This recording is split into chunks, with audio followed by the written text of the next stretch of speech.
Lahko bi rekli končno, da smo osvojili prvo mesto. Danes sploh prva zmaga sobota na državnem prvenstvu v ribolovu. Vsako leto je zelo huda konkurenca.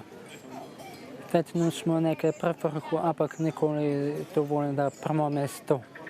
Ampak danes je pač naš dan.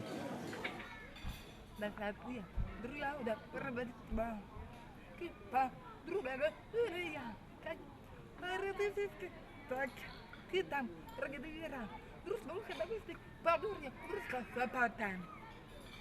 Da, da, da, da, da, da,